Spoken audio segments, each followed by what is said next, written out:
Hello friends, हमारे channel में आपका स्वागत है। आज हम आपको बताएंगे वट सावित्री व्रत के बारे में, क्या करना चाहिए और क्या नहीं। तो आइए जानते हैं, इस वीडियो को पूरा एंड तक ज़रूर देखें।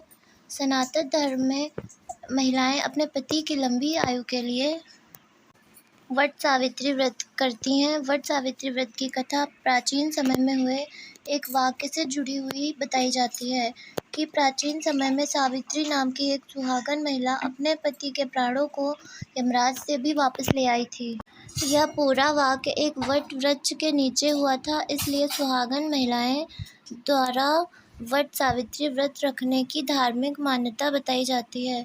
अब ऐसे में व्रत करते समय भूलवश कुछ ऐसे कार्य भी महिलाएं कर देती हैं जिसका परिणाम उन्हें उल्टा भुगतना पड़ता है। जहां वट सावित्री व्रत पति की लंबी आयु के लिए रखा जाता है, वहीं वट सावित्री व्रत के दौरान वट वृक्ष पर पूजा अर्चना करते समय पूड़ी, हलवा, चने और पुए का भोग भी लगाया जाता है। यह व्रत करवा चौथ के जैसा व्रत ही होता है, जब इसमें महिलाएं अधिक मात्रा में वट वृक्ष पर पूजा अर्चना करते हुए ज़्यादा मात्रा में भोग लगाकर वहां पर अन्न छोड़ देती हैं, तो उसे भी ज्योतिष शास्त्र के अनुसार अन्न का अपमान बताया जाता है।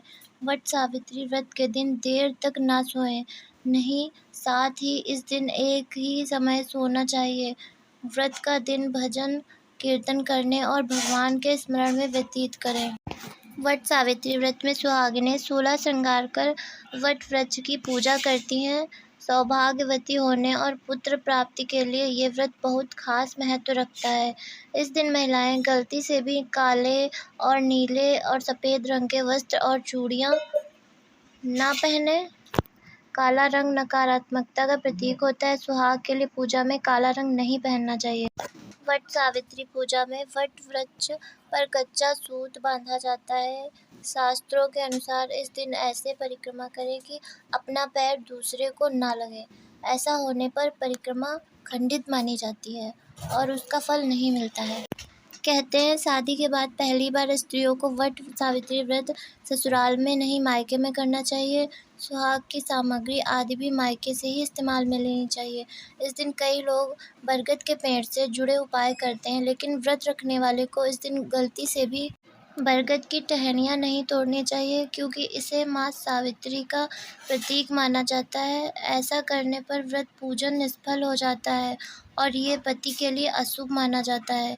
हिंदू धर्म में हर पूजा और उसकी कथा का विशेष महत्व होता है, इसलिए वट सावित्री व्रत में कथा का जरूर श्रवण करें। कथा को अधूरा ना छोड़ें। जब कथा चल रही हो तो अपने स्थान से उठना भी नहीं चाहिए, इससे पूजा व्यर्थ चली जाती है। कहते हैं कि वट वृक्ष का कारक मंगल ग्रह होता है, जिसका असर पति की सेहत पर पड़ता है।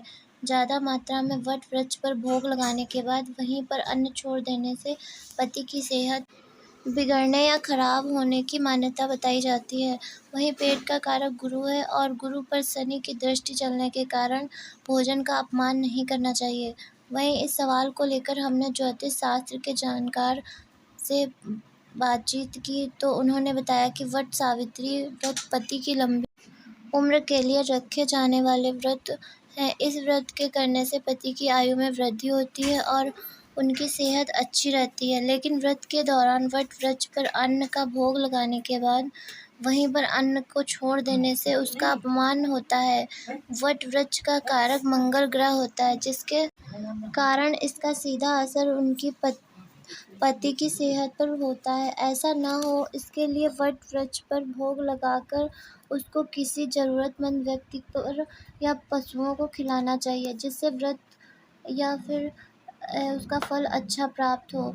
ज्योतिष शास्त्र के अनुसार का मंगल ग्रह होता है और इस समय मंगल नीच राशि कर्क में है। मान्यताओं के अनुसार माता पति को दिल संबंधी बीमारी, ब्लड प्रेशर की समस्या हो सकती है। साथ ही पेट का कारक गुरु है और गुरु पर भी इस समय शनि की दृष्टि चलने के कारण भोजन का अपमान ना हो, इसका विशेष ध्यान रखें। ऐसा नहीं करने से पेट संबंधी कई समस्याएं सामने आ सकती हैं। उनका कहना है कि वट वृक्ष पर भोग लगाने के बाद भोजन को कूड़े में न जाने दें। यदि भोजन कूड़े में जाता है तो ग्रहों पर इसका असर पड़ता है। अगर आपको यह वीडियो अच्छी लगी हो तो लाइक शेयर करें और कमेंट करें कमेंट बॉक्स में, और चैनल को सब्सक्राइब करें।